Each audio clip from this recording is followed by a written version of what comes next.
കേരളത്തിലെ ഏറ്റവും കൂടുതൽ ദുരിതം വിതച്ച ഒരു സർക്കാരിൻ്റെ അന്ത്യത്തിൻ്റെ ആരംഭമാണ് ഇന്ന് നിലമ്പൂർ ജനത തുടക്കം കുറിച്ചിരിക്കുന്നത്. ഇനി ഒരിക്കലും അങ്ങനെ വിലക്കുറവിലാണെങ്കിൽ പോലും വിഷം വാങ്ങിച്ച് കഴിക്കരുത് എന്ന് തീരുമാനമെടുത്ത ഒരു ജനതയുടെ വികാരത്തിൻ്റെ പ്രതിഫലനമാണ് ഇന്നേ ദിവസം നിലമ്പൂരിൽ നിന്ന് ഉയർന്നിരിക്കുന്നത്. ധിക്കാരത്തിന്, ധാർഷ്ട്യത്തിന്, ഇവിടെ നടത്തുന്ന ഏകാധിപത്യ തേർവാഴ്ചയ്ക്ക് നൽകിയിരിക്കുന്ന ചുട്ട മറുപടിയാണ്.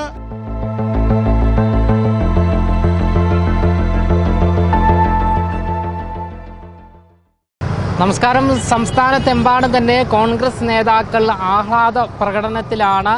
നിലമ്പൂരിൽ 76,000-ൽ പരം വോട്ടുകൾ നേടിക്കൊണ്ട് ആര്യാടൻ ഷൗക്കത്ത് വിജയിച്ചിരിക്കുകയാണ്. നമ്മളിപ്പോൾ നിൽക്കുന്നത് സെക്രട്ടേറിയറ്റിന് മുൻപിലാണ്. സെക്രട്ടേറിയറ്റ് ആക്ഷൻ കൗൺസിൽ ഇവിടെ അവരുടെ വിജയം ആഘോഷിക്കുകയാണ്. സെക്രട്ടേറിയറ്റ് ആക്ഷൻ കൗൺസിൽ അവരുടെ പാൽപ്പായസം വെച്ചുകൊണ്ട് ആഹ്ലാദ പ്രകടനം നടത്തിക്കൊണ്ട് രംഗത്ത് എത്തിയിരിക്കുകയാണ്. എന്തായാലും ഏറെ പ്രതീക്ഷയോടുകൂടി തന്നെയാണ് ആര്യാടൻ ഷൗക്കത്തിൻ്റെ ഈ ഒരു വിജയം സെക്രട്ടേറിയറ്റ് ആക്ഷൻ കൗൺസിൽ നോക്കിക്കാണുന്നത്. ഈ പിണറായി സർക്കാരിൻ്റെ മരണമണി മുഴങ്ങിക്കഴിഞ്ഞു എന്നെല്ലാം തന്നെയാണ് അവർ ഇതിനെ വിശേഷിപ്പിക്കുന്നത്. എന്തായാലും അവരുടെ പ്രതികരണത്തിലേക്ക് നമുക്ക് പോകാം.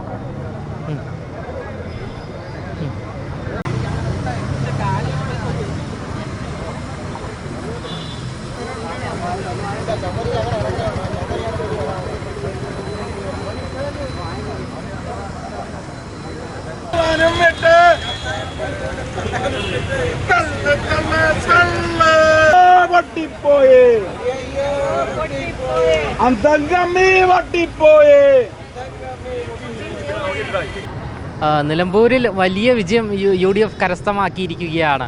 സത്യത്തിൽ ഈ പിണറായി സർക്കാരിൻ്റെ മരണമണി മുഴങ്ങിയോ ഈ ഒരു തെരഞ്ഞെടുപ്പിലൂടെ?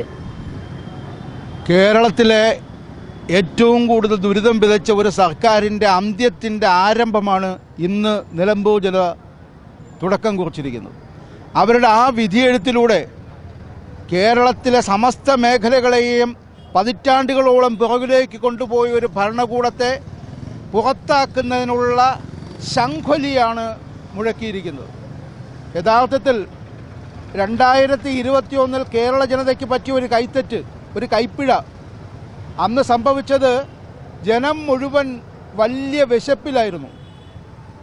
വിലക്കുറവിൽ കിട്ടി എന്ന് പറഞ്ഞ് എളുപ്പത്തിൽ കിട്ടിയ വിലക്കുറവിൽ കിട്ടിയ വിഷം വാങ്ങിച്ച് കഴിച്ചു എന്നുള്ളതാണ് 2021 സംഭവിച്ചത്.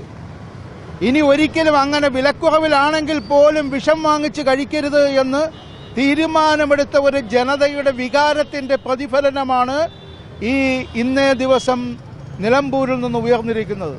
നിലമ്പൂർ വലിയ പാഠമാണ് കേരളത്തിന് നൽകുന്നത്. ദുർഭരണത്തിനെതിരെയുള്ള വിധിയെഴുത്ത് മാത്രമല്ല, ദുർഭരണത്തിനെതിരായുള്ള വോട്ടുകൾ ഭിന്നിപ്പിക്കുവാൻ നടത്തിയ ആസൂത്രിതമായ ശ്രമത്തെ വളരെ നിർണായകമായ നീക്കത്തിലൂടെ നിലമ്പൂരിലെ വോട്ടർമാർ തകർക്കുന്ന കാഴ്ചയാണ് കണ്ടത്. 2011 അന്നാണ് ഇന്നത്തെ രീതിയിലുള്ള നിലമ്പൂർ നിയോജക മണ്ഡലം രൂപം കൊള്ളുന്നത്. അന്ന് കേവലം 5000-ൽ ചില്ലുവാനം വോട്ടിനാണ് നിലമ്പൂരിൻ്റെ സുൽത്താനായ ആര്യാടൻ മുഹമ്മദ് അവിടെ നിന്നും വിജയിക്കുന്നത്. അതിൻ്റെ ഇരട്ടിയിലധികം വോട്ട് നേടിക്കൊണ്ട് നിലമ്പൂരിൽ നിന്നും കേരള നിയമസഭയിലേക്ക് ആര്യാടൻ ഷൗക്കത്തിനെ തിരഞ്ഞെടുക്കുന്നുവെങ്കിൽ വ്യക്തമായ ഒരു സന്ദേശമാണ് അതിലൂടെ നിലമ്പൂർ ജനത കേരളത്തിൻ്റെ ജനാധിപത്യ പ്രക്രിയയ്ക്ക് നൽകുന്നത്.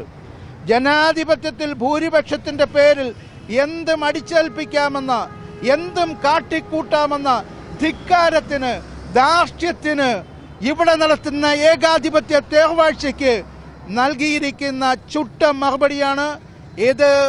ഏകദേശം 10 മാസം കഴിയുമ്പോൾ കേരള ജനതയെ എന്ത് ചിന്തിക്കുന്നു, എങ്ങനെ ചിന്തിക്കുന്നു എന്നുള്ള കൊടിയാണ് നിലമ്പൂരിൽ നിന്നും ഉയരുന്നത്. എന്തായാലും സെക്രട്ടേറിയറ്റ് ആക്ഷൻ കൗൺസിൽ വ്യക്തമാക്കുന്നത് പിണറായി സർക്കാരിൻ്റെ അന്ത്യം കണ്ടിരിക്കുന്നു UDFൻ്റെ ഈ നിലമ്പൂരിലുണ്ടായ വിജയത്തോടുകൂടി എന്നാണ് വ്യക്തമാക്കുന്നത്. ക്യാമറമാൻ അഖിൽ അശോകിനൊപ്പം അമൽ രുദ്ര, മറുനാടൻ മലയാളി, തിരുവനന്തപുരം.